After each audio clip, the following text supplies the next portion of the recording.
Ellen White wasn't the first or only person to receive visions during this time period.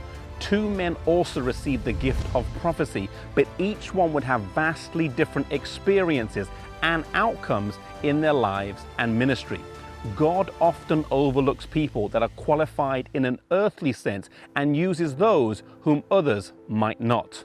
Academic qualifications, eloquent speech, and a popular personality are all valued by society, but God looks for the person who is humble, who, if they are used, will bring honor to God.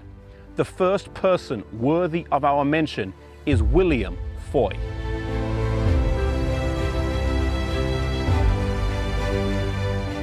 William Foy, an African American, was known as an exceptional speaker and was in his early 20s in 1842 when he received several dramatic visions. The first was on January the 18th, and it lasted for 2.5 hours and happened in a church in Southwark Street here in Boston. A physician was present and could detect no sign of life except around his heart. His breath had left him. He had a second vision on February the 4th that lasted for 13.5 hours and was instructed to share this vision with others.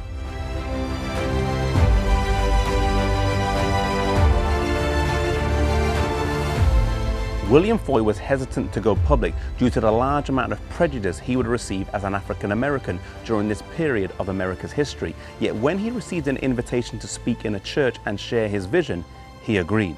The church gladly heard his message, and he soon got invitations over the next 3 months to speak in churches of all different denominations.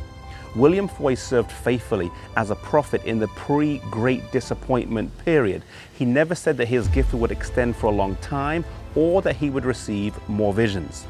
The evidence seems to suggest that he received a specific message for a specific time and that he faithfully fulfilled this task.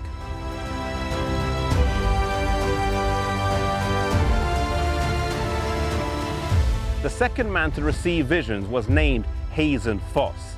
In January of 1845, he met Ellen White and told her his story.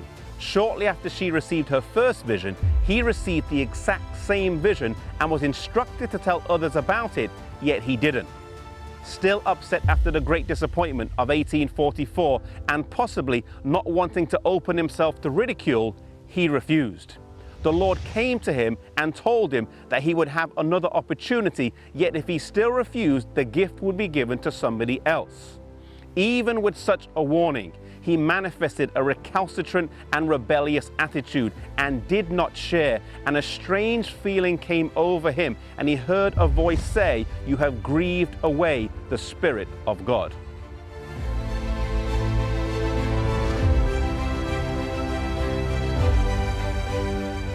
Frightened and horrified, he decided he would share the vision and called a meeting of the Advent believers. He explained to those present what had happened, but when it came time to share the vision, he couldn't remember any of it, not even a single word. Those present later described it as a most horrible and sobering scene.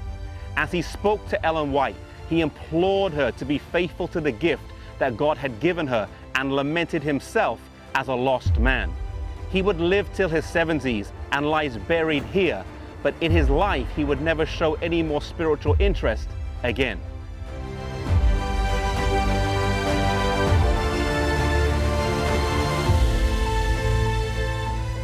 Here in East Sullivan in northern Maine, we have the grave of William Foy.